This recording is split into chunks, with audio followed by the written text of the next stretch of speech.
Hello viewers, আসসালামু আলাইকুম। Welcome back to my channel flavour Bangla. আজকে আপনাদের সাথে শেয়ার করব খুবই আকর্ষণীয় একটি রেসিপি। মাত্র 1 কাপ গুঁড়া দুধ দিয়ে 12টি কাপ দই তৈরির রেসিপি, এবং এই কাপ দইগুলো মাত্র 30 মিনিটেই তৈরি হয়ে যাবে। এই গরমের সিজনে লাঞ্চ বা ডিনারের পরে বা যে কোনো সময়ে 1 কাপ ঠান্ডা মিষ্টি দই কিন্তু সবার কাছে খুবই প্রিয় হবে।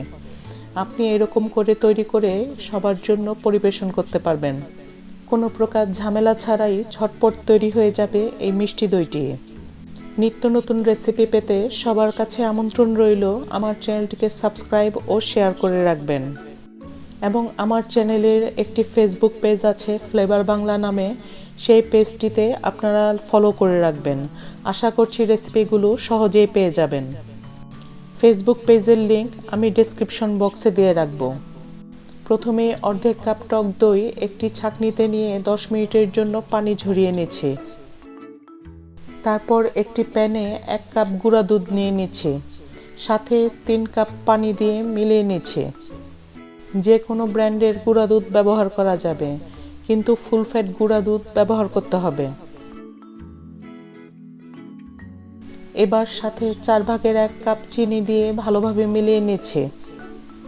আপনি আপনার পছন্দ মতো চিনি ইউজ করতে পারবেন, কিন্তু পরবর্তীতে আমি আরও কিছুটা চিনি ক্যারামেল তৈরি করে নেব, তাহলে চিনির পরিমাণটি পারফেক্ট আসবে।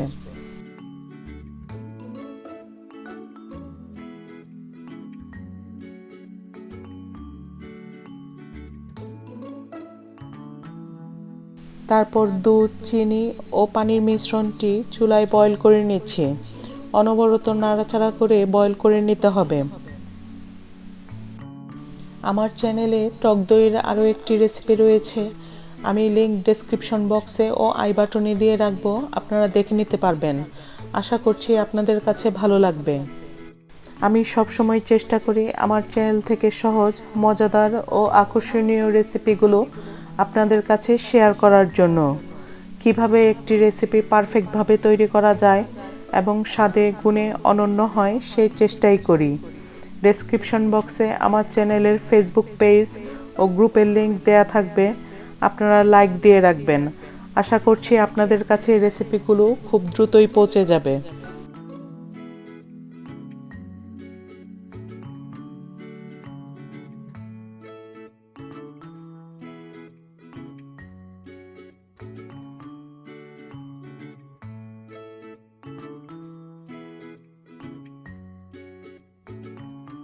যখন দুধের মধ্যে পরিপূর্ণভাবে বয়েল চলে আসবে, সেই পর্যায়ে দুধের প্যানটি আমি চুলা থেকে সরিয়ে নিচ্ছি। এবার ক্যারামেল তৈরি করে নেব। একটি প্যানের মধ্যে 1/4 কাপ চিনি দিয়ে দিচ্ছি।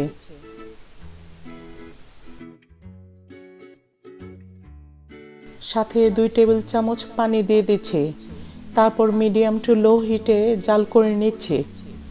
এই পর্যায়ে আস্তে আস্তে জাল করে চিনিটিকে ক্যারামেল তৈরি করে নেব। এখানে কিন্তু চুলার জাল বাড়িয়ে দিয়ে ক্যারামেল তৈরি করা যাবে না, তাহলে পুড়ে যেয়ে তিতা হয়ে যাবে। অল্প জালে আস্তে আস্তে করে চিনিটিকে গলিয়ে নিয়ে তবে ক্যারামেল তৈরি করে নিতে হবে। আমার চ্যানেলে আরও যে রেসিপিগুলো আপলোড করা আছে, চ্যানেলের ভিডিও অপশনে গিয়ে ঘুরে আসতে পারেন।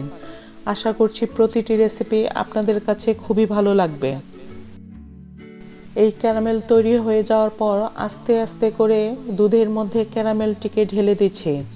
একবারে ঢেলে দিতে যাবেন না, তাহলে কিন্তু অ্যাক্সিডেন্টও ঘটে যেতে পারে। সাবধানে আস্তে আস্তে করে ঢালতে হবে এই ক্যারামেলটি ইউজ করা হয় মিষ্টি দইতে শুধুমাত্র মিষ্টি দইয়ের কালার তৈরি করার জন্য এবং কিছুটা ক্যারামেলের ফ্লেভার তৈরির জন্য। আপনারা চাইলে অ্যাভয়েডও করতে পারেন। যদি ক্যারামেল তৈরি না করে মিষ্টি দই তৈরি করতে চান, তাহলে প্রথমেই অর্ধেক কাপ চিনি মিলিয়ে দিতে হবে। তারপর দুধের মিশ্রণ ও ক্যারামেলের মিশ্রণ খুব ভালো করে মিলিয়ে নিচ্ছি। আমি এখানে চুলাতে একটি হাঁড়ি সেট করে নিয়ে তার মধ্যে একটি স্ট্যান্ড ও একটি টাওয়েল দিয়ে প্রিহিট করে নিচ্ছি হাঁড়িটিকে। হাঁড়ির উপরে যদি কোনো ঢাকনা ফাঁকা থেকে যায়, তাহলে এটি টিস্যু পেপার বা কাগজ দিয়ে বন্ধ করে দিতে হবে। হাঁড়িটি একেবারেই লো হিটে প্রিহিট করে নিচ্ছি। দুধের টেম্পারেচার যখন একেবারে ওয়ার্ম হয়ে আসবে, তার মানে আপনি যখন একটি আঙ্গুল ডুবিয়ে রাখতে পারবেন, সেই টেম্পারেচারে অর্ধেক কাপ টক দই মিলিয়ে নিচ্ছি। এই টক দই কিন্তু আমি প্রথমেই পানি ঝরিয়ে নিয়েছি। টক দইটা কিন্তু খুব ভালোভাবে হুইস্ক দিয়ে মিলিয়ে নিয়ে তবেই দুধের সাথে মিলিয়ে নিয়েছি। তারপর খুব ভালোভাবে হুইস্ক দিয়ে দুধের সাথে মিলিয়ে নিচ্ছি।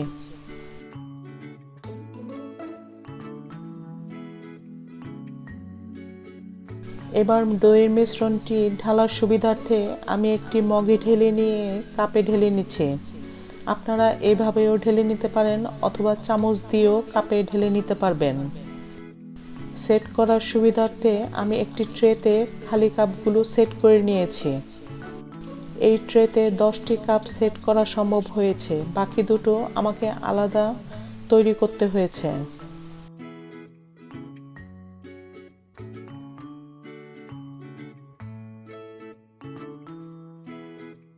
তারপর ফয়েল পেপার দিয়ে কাপগুলো ঢেকে দিচ্ছি। আপনাদের হাতের কাছে ফয়েল পেপার না থেকে থাকে তাহলে আপনারা যে কোনো ঢাকনা দিয়েই ঢেকে দিতে পারবেন।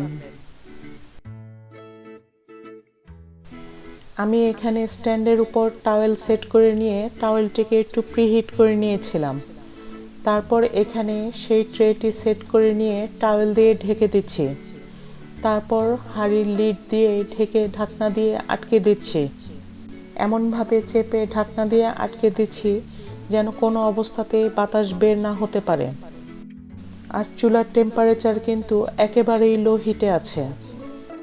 তারপর বাকি 2টা কাপ একই পদ্ধতিতে আমি অন্য একটি হাঁড়িতে বসিয়ে দিচ্ছি। দেখুন 30 মিনিট পর দইগুলো কিন্তু পুরোপুরি জমে গিয়েছে। তারপর ঠান্ডা ঠান্ডা পরিবেশনের জন্য আমি 1 ঘন্টার জন্য ফ্রিজে রেখে দেব এই কাপ দইগুলো। একটা টিপস অবশ্যই ফলো করতে হবে এই রেসিপিতে। দই তৈরি করার সময় চুলার টেম্পারেচার জন্য একেবারেই লো হিটে থাকে। আজকের ভিডিওটি যদি আপনাদের কাছে ভালো লেগে থাকে তাহলে please like, subscribe and share my channel. পরবর্তী ভিডিওর নোটিফিকেশনের জন্য পাশে থাকা বেল আইকনটিতে ক্লিক করে রাখবেন। আজকের মতো এখানেই শেষ করছি। সবাই ভালো থাকবেন, সুস্থ থাকবেন। আল্লাহ হাফেজ।